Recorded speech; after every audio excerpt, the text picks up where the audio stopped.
Welcome, ladies and gentlemen, I guess just gentlemen at this point, to another episode of LEG TV.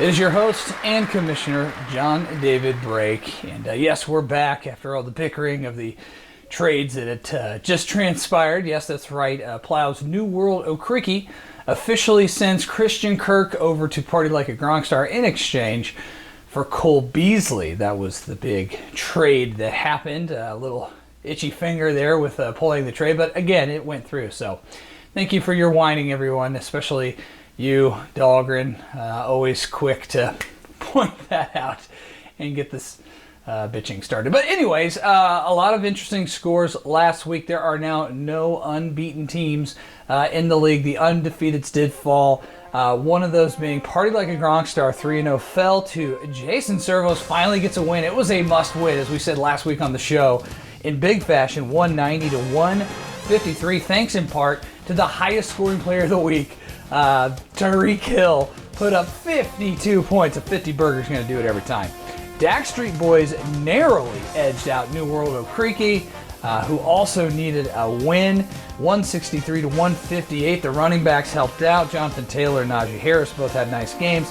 The Clock Gobblers, finally, the old Saquon Barkley is back, giving him a 145 to 134 upset victory as Jabel loses his first game of the season.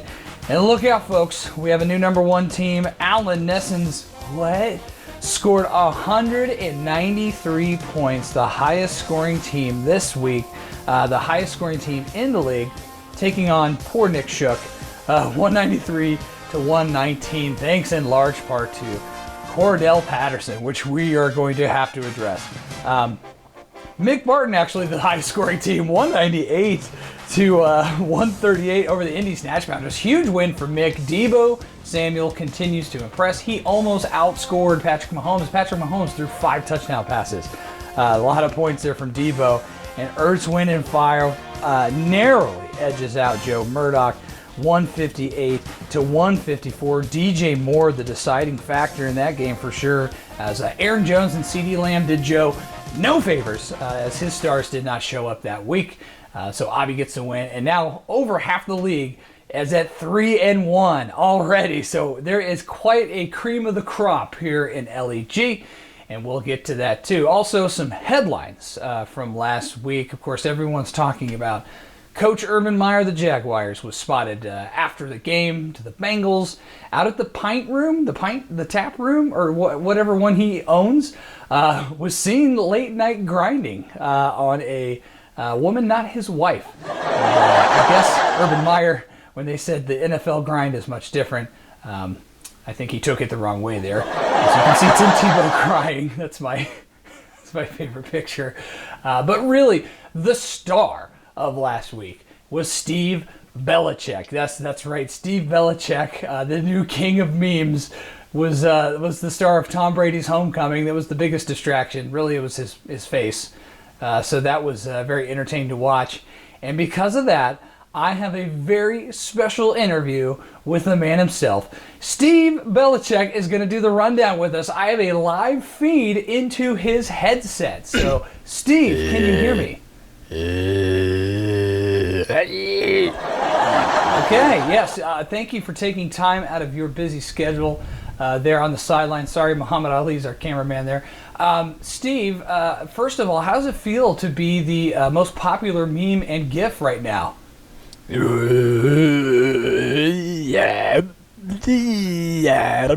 that's kind of what I figured. So around Christmas time, what's it like being at the Belichick family with that coaching history and that kind of Belichick mentality?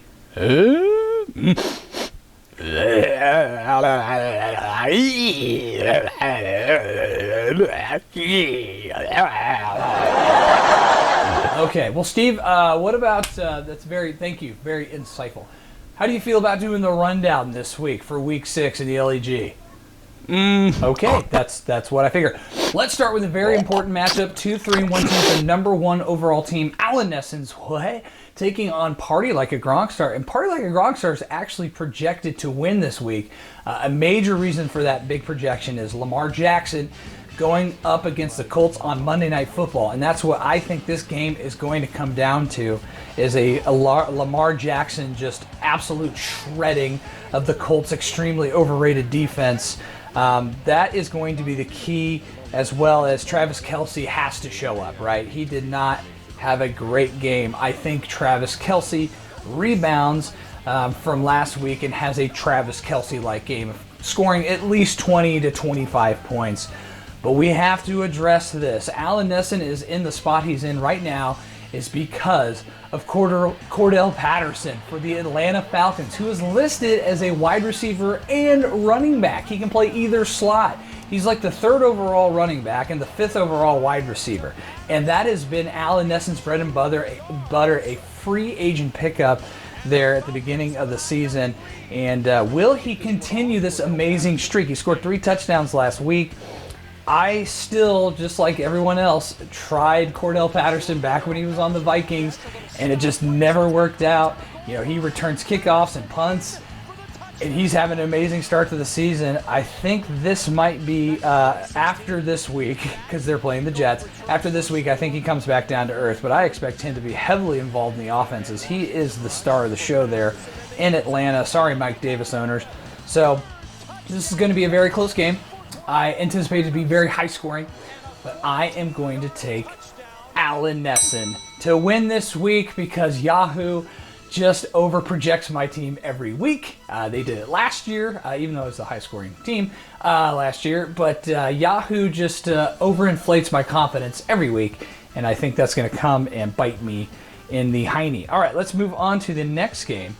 Jason Servos gets on the board with a win. The Smarmy Bastards taking on New World Okariki, who also desperately needs a win.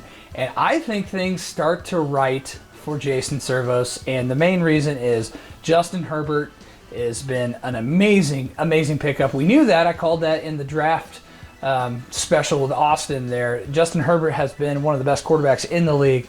And he has Tyreek Hill. Okay, Tyreek Hill, 52 points last week. That is his go-to superstar stud. Mike Evans actually saw some targets last Sunday night. That was a good sign for Mike Evans owners like Jason. But for me, it's the Tyreek Hill and Herbert combination that's going to do it. And for Plow, which Aaron Rodgers is going to show up? Is he going to be the 35 to 40 point Aaron Rodgers or the 0 to 12 point Aaron Rodgers? He's going up to the Cincinnati Bengals. Don't sleep on the Bengals defense. That's going to be a tough game. But he's got a lot of banged up players in Swift and Mixon on his running backs. Because of that, even though Logan Thomas is out on IR, Jason's tight end, which by the way, I made you a trade, Jason, so check it out. I think the Smarty Bastard is going to take it this week and beat Dave Plow this week. What do you think, Steve? Okay, thank you for that dynamite insight there on the game. I almost forgot Steve was there. Let's go to another huge matchup. 3-1 teams, Dak Street Boys taking on the Clock Gobblers. You know, this is also a combo game for Dak Street Boys with Cooper Kupp and Matt Stafford, who have seemed to be clicking on all cylinders. I really like Stafford this week against the Seahawks and Cooper Kupp. That Seahawks defense is no longer the Legion of Boom. Hasn't been for a few seasons.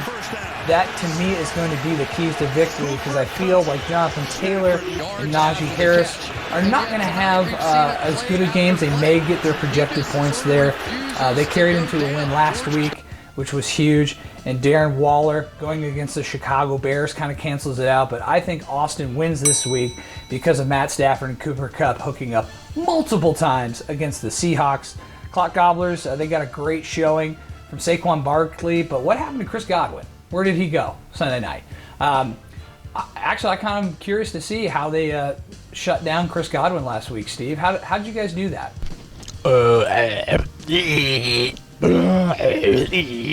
It's going to haunt my dreams for the remainder of my life. So yes, sorry, Clock Gobblers, I'm taking you to lose. Now let's go to the next matchup, 2020. Taking on BDM Energy. Mick had a huge win last week. Will the Debo Cinderella story continue? Everybody was talking about Brandon Ayuk, but it has been the Debo show. And I think that continues again this week. And he's got him rocking in the flex. I think the Niners-Arizona Cardinals game is going to be a shootout. Kyler Murray on one side, Debo on the other for Mick. And don't forget, Scary Terry is still getting those touchdowns. We all thought he was going to be affected by Fitzpatrick not being there. But the backup QB has been pretty nice for Washington as far as still feeding Terry the ball. I think Mick's going to win this one, even though he's projected to lose 168 to 181. I still don't see that. I think he takes on Joe this week. DeAndre Hopkins also involved. That 49ers-Cardinals game is going to be huge for these two. They're going to be watching that for sure. Dak Prescott's been awesome this season, and I really think out of all the matchups, that's the one I like the best for Joe. I think Aaron Jones is going to struggle this week against the Bengals, like I said earlier. Chase Edmonds is going to kind of take a back seat to James Conner, who's been just gobbling up touchdowns there in Arizona, and it's going to be a shootout. I look for a very high-scoring game there, and Mick is going to pull up the upset as he's projected to lose big. He is going to beat Joe this week. Steve, as defenses, is a very important part of the game. How do you think the 49ers-Cardinals game is going to shake out for these two?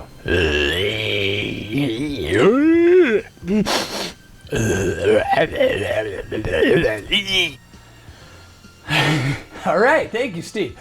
All right, now let's move to another matchup here, another pivotal 3-1 team showdown. Ertz, Wind and Fire, Abalash Ready taking on Jabel Souls, Modelo Virus. Jabel coming off a crushing defeat, and Jabel's team is banged up. There's a whole bunch of Qs on this roster. Isn't going to make that much of a difference. Not sure. It really comes down to how Antonio Gibson and Dalvin Cook play. Dalvin Cook obviously was a little banged up. Madison kind of filled in nicely there, but Dalvin Cook showed back up last week in a really ugly game. But that's the Detroit Vikings game is going to be a rebound for Dalvin Cook, I think. Also, Adam Thielen, too, playing the Detroit defense, going to score a lot of points there. I think Tom Brady, actually, this is, he didn't have that great, didn't throw a touchdown pass against the New England Patriots. And I kind of think this is where finally TB12 starts to show his age as things kind of slow down. I think he's always struggled against Miami in New England. And I think they're going to kind of hold him below projections, maybe like a 25-point game. So Abalash Ready on his side. Nick Chubb, man, Kareem Hunt is still taking balls, taking targets from Nick Chubb. So that is a very worrisome position to be in for Nick Chubb owners. I thought Nick Chubb was going to separate himself this season, and that doesn't seem to be the case. But lucky for Abby, Ryan Tannehill, Jaguars, put it on the board. I think Tannehill and Derrick Henry are going to run wild. Now, the only bad thing for Abby is that Derrick Henry may be getting a lot of usage and not a lot of need for passing touchdowns, but Tannehill can run it in too. And Davante Adams. Is Davante Adams going to show up against the Bengals? That is a tough matchup for them, but I think Davante Adams and Ryan Tannehill are going to be the deciding factor in that game, as I'm taking Abby to win this week against Jabel. Jabel's projected to win 179 to 170. I'm taking Abby on the flip side. I think Abby wins 179 to 170. Steve, do you agree?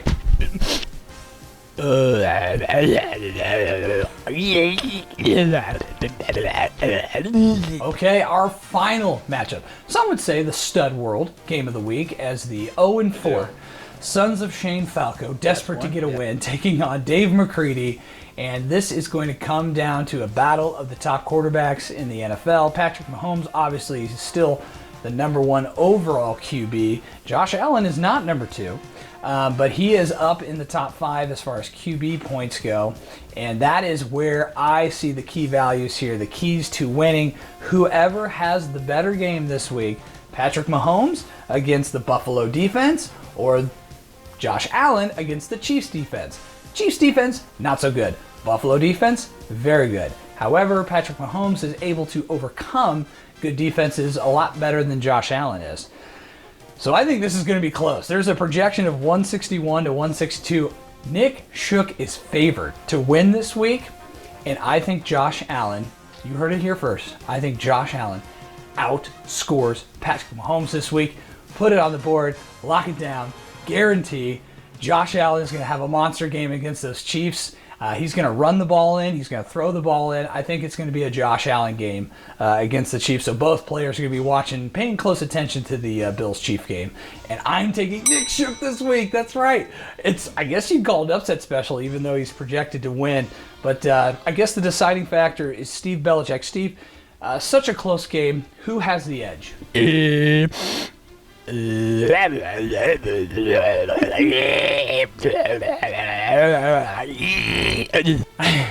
Okay, now it's funny again. It wasn't funny and then it got funny again. Okay. All right. Thank you so much, league owners, for tuning in. Excited. Thank you, Steve Belichick, for being on the show. You definitely have many more memes to come. I can't wait. But thank you for watching this week's episode of LEG TV. I'm your host, John David Brake, and we'll see you next time.